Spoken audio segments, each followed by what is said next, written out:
क्या आप भी वो हैं जिन्होंने अभी इस अटेम्प्ट में जून 2024 में कुछ नंबर से नेट मिस किया या कुछ नंबर से जेआरएफ मिस किया? पहुंचने ही वाले थे नेट जेआरएफ की तरफ, बट दो या तीन क्वेश्चन से नेट और जेआरएफ हमारा स्किप हो गया। तो आज मैं आपके लिए ये जो सेशन लाई हूँ ये बहुत ज़्यादा इम्पॉर्टेंट है, क्योंकि इसमें मैं आपके साथ डिस्कस करने वाली हूँ कि क्यों हमारी जो कमी है वो रह जाती है और किस तरीके से हमें इम्प्रूवमेंट करनी होगी। क्योंकि जिस तरीके से रिजल्ट इस बार रहा तो आपको ये चीज़ देख के हैरानी ज़रूर हुई होगी, कितनी ज़्यादा कट ऑफ तो कभी जाती नहीं थी तो कैसे चली गई। ऑल्दो हमने अनुमान लगाया था कि क्योंकि बच्चे बहुत ज़्यादा अपीयर किए थे तो ऑब्वियसली जो है कंपटीशन बढ़ता है और प्रोपोर्शनेटली जो सिलेक्शन है वो उतना ज़्यादा नेट जेआरएफ का ना होके पीएचडी कैटेगरी जो डाली गई उसमें थोड़ा ज़्यादा सिलेक्शन हुआ, जिस वजह से थोड़ी सी चीज़ें हमें देखने को मिली। तो कैसे अब हमें टारगेट करना है जो स्कोर वो 110, 115, वो चीज़ हमारे लिए इम्पोर्टेंट होती है और कैसे उस तक पहुंचना है ये चीज़ हमारे लिए बहुत ज़्यादा ज़रूरी है। और कैसे ये गैप को फिल करना है जो आपके नेट नहीं होने दे रहा या जेआरएफ नहीं होने दे रहा, तो वो गैप को कैसे फिल किया जाए और किस तरीके से अब तैयारी की जाए। क्योंकि ऐसा नहीं है कि आप बिल्कुल ज़ीरो से स्टार्ट करोगे, आप एक्सपीरियंस से स्टार्ट करोगे। आपने जो मेहनत की थी 5-6 महीने 1 साल लगाया था, आप उस मेहनत को अच्छे से अब इम्प्लीमेंट करोगे और अपनी एनर्जी सही तरीके से डिवाइड करोगे तो आपका सिलेक्शन बहुत ज़्यादा अच्छे तरीके से हो जाएगा। जो भी for the very first time मुझे देख रहे हैं तो मेरा नाम आयुषी है। आपके लिए पेपर 1 एंड पेपर 2 के सेशंस में लेती हूँ। पेपर 1 आपका 9 बजे होता है फ्राइडे एंड सैटरडे को इसी चैनल पे, जेआरएफ अड्डा चैनल पे। एंड पेपर 2 जो है उसके लिए कॉमर्स स्पॉटलाइट बाय जेआरएफ अड्डा चैनल है, जो कि वन स्टॉप सॉल्यूशन है आप सभी कॉमर्स एस्पिरेंट्स के लिए, मैनेजमेंट एस्पिरेंट्स के लिए। तो आप लोग ज्वाइन कर सकते हैं एंड इस लीग में जुड़ सकते हैं हमारे साथ, जहाँ पे आपके लिए कंप्लीट तैयारी जो है करवाई जाती है, स्ट्रेटजी वीडियोस लाई जाती हैं, वेटेज कितना है किस टॉपिक का, किस यूनिट का, वो सारी चीज़ें बताई जाती हैं जो आपको अल्टीमेटली हेल्प करती हैं एक बेटर तरीके से प्लान बना के प्रिपेयर करने में। तो ये सारी चीज़ें आपको ध्यान में रखनी है। और जो भी क्लासेस होती हैं उनकी फ्री पीडीएफ आपको मिल जाती है एप्लीकेशन पे, मॉक टेस्ट वगैरह होते हैं, वो सारी चीज़ें। साथ ही साथ जो है टेलीग्राम चैनल है, इसको आप ज्वाइन कर सकते हो। एंड अब जो है बात करते हैं कि क्या चीज़ें हमें ध्यान में रखनी चाहिए और क्या चीज़ों में हमारी थोड़ी कमी रह गई, या मैं ये बोलूँ कि अब थोड़ा और एक्स्ट्रा एफर्ट हमें डालना पड़ेगा, वो चीज़ पे हम फोकस करेंगे। अब आज के सिनेरियो में अगर मैं आपसे बात करूँ तो 100 क्वेश्चन टारगेट करना जो है वो अब सही नहीं है। 100 से थोड़ा सा आगे बढ़ो। और कितना आगे बढ़ना है? 110 प्लस क्वेश्चन को टारगेट करो। मैम ये क्यों बोल रहे हो, इस बार कट ऑफ ज़्यादा गई? हाँ, और इस बार नई चीज़ आई थी कि पीएचडी एंट्रेंस, तो इस वजह से ये जो चेंज हमें देखने को मिला, तो इसके अकॉर्डिंग अब हमारा जो कट ऑफ का क्राइटेरिया है या सेफ जोन का क्राइटेरिया है वो 105 ना होकर अभी 110, 115 तक आपको लेके जाना पड़ेगा। बट स्टिल मैं बोलूँगी कॉमर्स में 110 जो है वो एक बहुत बढ़िया स्कोर है। 220 नंबर बहुत बढ़िया स्कोर है आपके सिलेक्शन के लिए। और क्योंकि नॉर्मलाइजेशन होता है तो अगर एक शिफ्ट ईजी होती है तो उसमें बहुत सारे बच्चे जो हैं ज़्यादा मार्क्स स्कोर करते हैं, जिसकी वजह से ज़्यादा मार्क्स स्कोर करके भी आपको थोड़ा सा स्ट्रगल करना पड़ता है।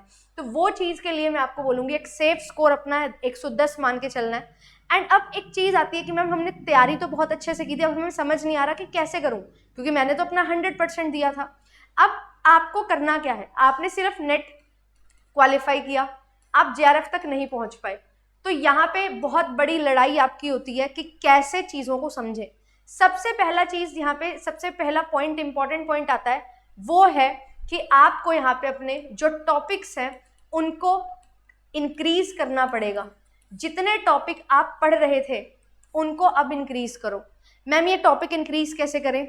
प्रीवियस ईयर क्वेश्चन देखो और उसमें देखो कि ऐसे कौन से टॉपिक है जो बार बार रिपीट हो रहे हैं, जो मस्ट टू डू हैं, एंड ऐसे कौन से टॉपिक्स हैं जो बहुत रेयर हैं।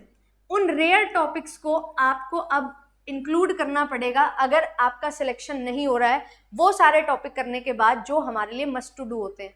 तो वो रेयर टॉपिक्स उठाने पड़ेंगे एंड उनको इन डेप्थ पढ़ना पड़ेगा, क्योंकि 10-15 क्वेश्चन तो हर बार हट के आएंगे, बट वो जो हमारे अभी 125-130 क्वेश्चन है, 135 क्वेश्चन है, उनको कैसे मैं ध्यान से समझ सकूं, कि मैं 110 क्वेश्चन को टारगेट कर सकूं, वो चीज़ के लिए आपको अपने टॉपिक को बढ़ाना पड़ेगा।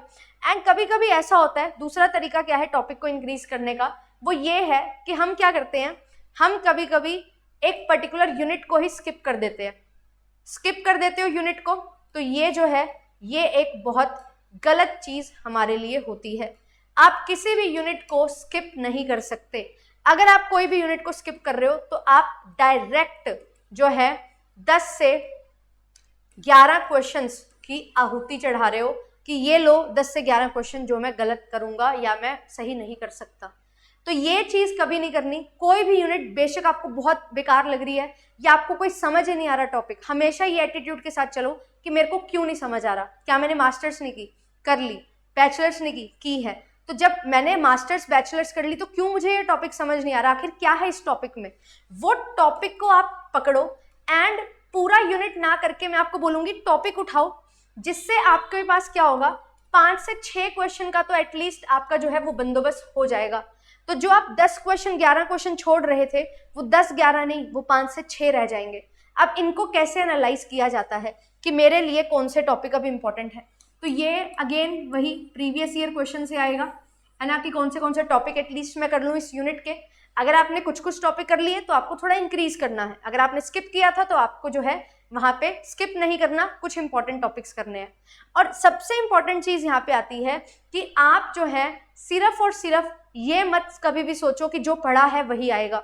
जो पढ़ा है उसको ट्विस्ट करके आपसे पूछा जाता है, तो जो पैटर्न है, जो पूछने का तरीका है, उस पर थोड़ा सा ध्यान लगाना पड़ेगा। एंड हमें जो है क्वेश्चन प्रैक्टिस खूब ज़्यादा करने पड़ेंगे। एंड जब आप क्वेश्चन प्रैक्टिस करते हो अच्छी बात है, बट इसके साथ साथ आप टाइम को भी ध्यान में रखो। एंड इसके लिए जो है वो मॉक टेस्ट आपके लिए सबसे बेहतरीन चीज़ होते हैं, जो आपको सिखाते हैं कि कैसे 150 क्वेश्चन 3 घंटे में किए जाते हैं, कैसे वो टाइम का जो प्रेशर है वो झेला जाता है। वो चीज़ आपके लिए सबसे ज़्यादा इंपॉर्टेंट होती है। एंड देन इसके बाद एक और चीज़ जो बहुत ज़्यादा इंपॉर्टेंट है वो है नोट्स। मैम नोट्स बनाना ज़रूरी है, यस। मैम क्या रेडीमेड नोट्स नहीं यूज़ कर सकते? कर सकते हो, पर जो नोट्स रेडीमेड हैं उनमें कुछ पॉइंट्स हैं जो आपको ऐड ऑन करने होंगे। अगर ऐड ऑन कर लिए हैं अच्छी बात है, नहीं किए हैं तो करना पड़ेगा। एंड फिर वो नोट्स तो बने बनाए हैं, उसमें सिर्फ चीज़ें ऐड ऑन की जो आपने नहीं पढ़ी, जो आपको नहीं देखने को मिली नोट्स को रीड करते हुए। उसके बाद जब आप नोट्स को बना लेते हो अच्छे से, आपको ये फोकस करना है, अगर आपने बना लिए होंगे, अभी पढ़ाई की है ऑब्वियसली, तो आपके लिए अब एक टास्क ये होता है कि अब आप ये समझो कि हम यहाँ पे जो हमारे नोट्स हैं उनमें चीज़ों को ऐड ऑन हमने करना है। तो नोट्स में चीज़ें ऐड ऑन करने के बाद अब हमें दूसरे बार जो नोट्स बनाने हैं वो हमारे शॉर्ट नोट्स होने चाहिए। ये जो शॉर्ट नोट हैं ये बहुत ज़्यादा इंपॉर्टेंट हमारे लिए होते हैं, क्योंकि रिवीजन टाइम में ये काम आएंगे, ये काम नहीं आएंगे।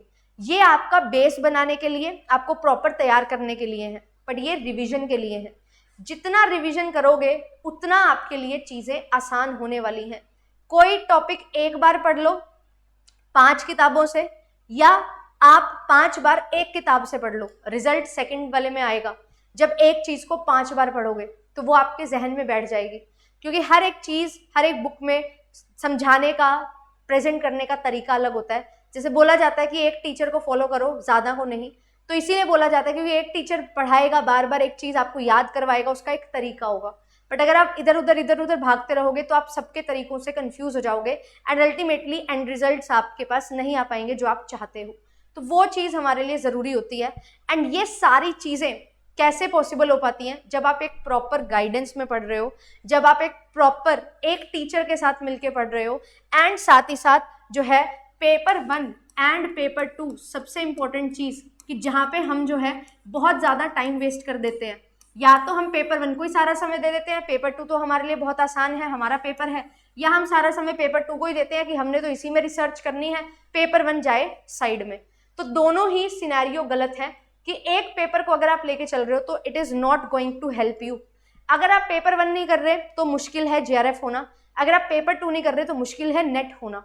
अभी मैं सक्सेस स्टोरीज ले रही थी बच्चों की, उनका एक्सपीरियंस पूछ रही थी, तो there were different students with different strategies. कुछ ने बोला कि, एक ने बोला कि मैम मेरे को तो पेपर 2 में रिसर्च करनी थी, तो मैंने पेपर 2 पे टारगेट किया 70 से ज़्यादा क्वेश्चन, और मैंने 75 अचीव किए। और मैंने पेपर 1 में 30 सोचे थे, 30 और 70 मेरा हो जाएगा 100 में, जो भी मेरी सिचुएशन है उसके अकॉर्डिंग, जो भी मेरी कैटेगरी है उसके according, and I will be qualified for JRF। तो वो चीज़ मेरे लिए डन है और मैंने ऐसा ही किया। 28 क्वेश्चन मेरे पेपर 1 में सही हुए, 75 क्वेश्चन पेपर 2 में, and I am good to go, और JRF हो गया। एक ने बताया कि पेपर 1 पेपर 2 दोनों जरूरी हैं, क्योंकि मैं पेपर 1 पे ज़्यादा फोकस करती थी, लगातार 1-2 बार दिया पेपर, कभी 1 नंबर से नेट रह गया, कभी 2 नंबर से रह गया, कभी 3 क्वेश्चन से रह गया, इस तरीके से चीज़ें चल रही थी। बट अब पेपर 1 पेपर 2 को इक्वली इंपॉर्टेंस दी, इक्वल टाइम दिया, पेपर 2 पे फोकस किया, पेपर 1 भी रिवाइज किया, तो मेरे लिए जो है ये चीज़ फ्रूटफुल हुई और मेरा JRF हो गया। तो यहाँ पे जो है 2 अलग अलग अप्रोचेज हैं, और ये अप्रोच कैसे बनती है कि आप कितना स्कोर टारगेट करना चाहते हो। अगर आप पेपर 2 में ज़्यादा टारगेट कर रहे हो तो आप पेपर 2 को ज़्यादा वेटेज दोगे ऑब्वियसली, बट अगर आप एवरेज टारगेट कर रहे हो कि मेरे लिए 35 क्वेश्चन 65 क्वेश्चन इस तरीके से हो, तो आपको दोनों को इक्वल टाइम देना पड़ेगा। अगर आप पेपर 1 में 50 क्वेश्चन टारगेट कर रहे हो कि 50 आएंगे, मेरे तो 45 प्लस आएंगे, तो आप पेपर 2 में फिर 60 पे 55 पे आ जाओ, है ना, तो वो चीज़ आपके लिए शायद काम कर जाएगी। तो अब ये चीज़ आपको खुद डिसाइड करनी है और उसके अकॉर्डिंग आपको पढ़ाई करनी है। बट दोनों पेपर में से छोड़ना एक पेपर को, ये बहुत बड़ी गलती है जो हम अक्सर कर जाते हैं कि मेरा तो ये सब्जेक्ट का पेपर है, इसको पढ़ ही लूँगा। आपको जो पेपर आपने पढ़ा है अपने बैचलर्स मास्टर्स में, वो आपने बहुत डाइवर्सिफाइड वे में पढ़ा है, और आपने जो है वो 15 क्वेश्चंस के लिए बड़े बड़े क्वेश्चंस करने के लिए पढ़ा था। बट अब आपको ऑब्जेक्टिव टाइप के लिए पढ़ना है, तो कैसे क्वेश्चन फ्रेम किया जाता है, मोल्ड किया जाता है, एक्सेप्शंस का, फॉर्मूलाज का, अजम्पशंस का किस तरीके से यूज आता है, वो चीज़ हमारे लिए बहुत ज़्यादा ज़रूरी हो जाती है। एंड किस तरीके से जो स्टैटिक पोर्शन है वो आपसे पूछा जाता है, किस तरीके से जो न्यूमेरिकल्स हैं वो आपसे पूछे जाते हैं, इन चीज़ों का ध्यान रखना हमारे लिए बहुत ज़्यादा ज़रूरी हो जाता है। तो ये सारी चीज़ें आप साथ में मैनेज करते हो, तो उसके लिए आपको चाहिए एक कंप्लीट पैकेज जो आपको हेल्प कर सके कि आप जो है वो पेपर 1 भी बिल्कुल अच्छे से पढ़ सके एंड पेपर 2 भी अच्छे से पढ़ सके, एंड सिर्फ पढ़ ना सके, पढ़ने के साथ साथ चीज़ों को स्ट्रेटेजाइज भी कर सके कि पेपर 1 में क्या कैसे पढूं और पेपर 2 में क्या कैसे पढूं। तो ये चीज़ें आपके लिए पूरी कंप्लीट कोर्सेज में आपको प्रोवाइड की जाती हैं। एंड क्यों मैं इस चीज़ के लिए बोल रही हूँ, क्योंकि आपका जो रिजल्ट रहा और उसमें आपने किस तरीके से परफॉर्म किया, ये चीज़ हम जानते हैं, ये चीज़ हम फील कर सकते हैं। एंड इसी के लिए जो है JRF अड्डा आपके लिए स्कॉलरशिप लेके आया है। अगर आप दिसंबर 2024 को टारगेट कर रहे हो, जहाँ पे हमारे पास 2, सवा 2, 2.5 महीने मैक्सिमम है, तो उसके लिए आपके लिए स्कॉलरशिप प्रोग्राम है कि अगर आप 50% स्कॉलरशिप लेना चाहते हो, तो आपका स्कोर अगर 200 प्लस है और आपका JRF नहीं हुआ है, बहुत सारे बच्चे हैं कॉमर्स में भी कि मैम 104 क्वेश्चन सही थे, 105 क्वेश्चन सही थे, फिर भी नहीं हो पाया है, तो बिल्कुल आपके लिए जो है स्कॉलरशिप प्रोग्राम है। अगर आप 190 प्लस स्कोर कर रहे हो तो 30% स्कॉलरशिप है, अगर आप 180 प्लस स्कोर कर रहे हो तो आपके लिए 20% स्कॉलरशिप है, और आपको टीम से कनेक्ट कर लेना है, और वो लोग जो हैं आपको बताएंगे कि आप किस तरीके से स्कॉलरशिप अवेल कर सकते हो। अपना स्कोर कार्ड आप दिखाओगे, कांटेक्ट करोगे, तो वो आपको रिप्लाई बैक करेंगे एंड आप लोग जो हैं ज्वाइन कर सकते हैं। एंड जो बच्चे नए जुड़ना चाहते हैं, जिन्होंने इस बार पेपर नहीं दिया बट दिसंबर को फिर भी वो चाहते हैं कि हम 2-2.5 महीने में कर लेंगे, थोड़ा थोड़ा अपने पेस पे पढ़ रहे थे, तो आप सभी के लिए जो है 20% डिस्काउंट है। आप JRF20 कोड यूज कर सकते हो, 20% डिस्काउंट आपको सभी ऑफरिंग्स में मिल जाएगा। इसमें आपको कोई अपना एडमिट कार्ड दिखाने की जरूरत नहीं है, कोई स्कोर कार्ड दिखाने की जरूरत नहीं है, क्योंकि ये एक डिस्काउंट है जो आपको अभी फिलहाल के लिए ऑफर किया जा रहा है, ठीक है। और वो स्कॉलरशिप प्रोग्राम है जो आपको दिया जा रहा है अगर आपका स्कोर इतना आ रहा है उसके अकॉर्डिंग, तो आप लोग जो हैं ज्वाइन कर सकते हैं और बैचेज में एनरोलमेंट ले सकते हैं। बैचेज में क्या क्या मिलने वाला है तो बिल्कुल मैं आपको यहाँ पे दिखा देती हूँ। 10 साल के previous year paper, complete revision crash course, test series, interview guidance program, handbooks, paper 1 paper 2 की क्विजेज डेली टॉपिक वाइज, जिससे क्वेश्चन की प्रैक्टिस आपकी होगी, जो पढ़ा है उसमें से ही क्विजेज बनेंगी, काउंसलिंग सेशन, पर्सनल सपोर्ट, ये सारी चीज़ें आपके लिए रहती हैं और ये सभी पेपर आपके लिए अवेलेबल हैं। एंड पेपर 1 प्लस पेपर 2 का पूरा कंप्लीट कोर्स आपके लिए यहाँ पे रहता है। तो ये चीज़ आपको ध्यान में रखनी है एंड ये सारी चीज़ें आपके लिए इसीलिए लाई गई हैं क्योंकि आप डिजर्व करते हो। कहीं ना कहीं थोड़ी सी कमी है, उस पर हम अच्छे से जो है काम कर सकते हैं। और अगर आप ऑलरेडी सब्सक्राइब्ड हो, JRF अड्डा के सब्सक्राइबर हो, तो आपके लिए भी जो है बिल्कुल ये स्कॉलरशिप जो है आपके लिए भी मान्य है। अगर आप लोग भी रिन्यू करना चाहते हो तो आप लोग भी ज्वाइन कर सकते हो, ठीक है। कोई भी बैचेस आप लेना चाहते हो आप लोग ले सकते हो। और दिसंबर 2024 में आपको हर एक चीज़ जो है वो बिल्कुल डिटेल से पढ़ाई जा रही है, करवाई जा रही है। रिकॉर्डेड प्लस लाइव आपके लिए अभी बैच हो जाएगा, क्योंकि जो ऑलरेडी हो चुके हैं सेशंस वो रिकॉर्डेड होंगे, एंड क्रैश कोर्स में हम उनको दोबारा रिवाइज करेंगे। तो आप जो है अल्टीमेटली वो कंटेंट एक्सेस करोगे जो बहुत ज़्यादा अमेजिंगली तरीके से आपके लिए बनाया गया है, एंड आप उनको बहुत अच्छे से पढ़ सकते हो। तो ऑल द वेरी बेस्ट, मिलूंगी आपसे नेक्स्ट सेशन में। Thank you so much. Channel को सब्सक्राइब कर लो एंड ज्वाइन ज़रूर करिएगा। रेगुलर आपके लिए सेशंस जो हैं हमारे लिए इस चैनल पे लाए जाते हैं आपके लिए, एंड पेपर 2 कॉमर्स की क्लासेस में कॉमर्स स्पॉटलाइट पे लेती हूँ। Thank you so much, bye bye.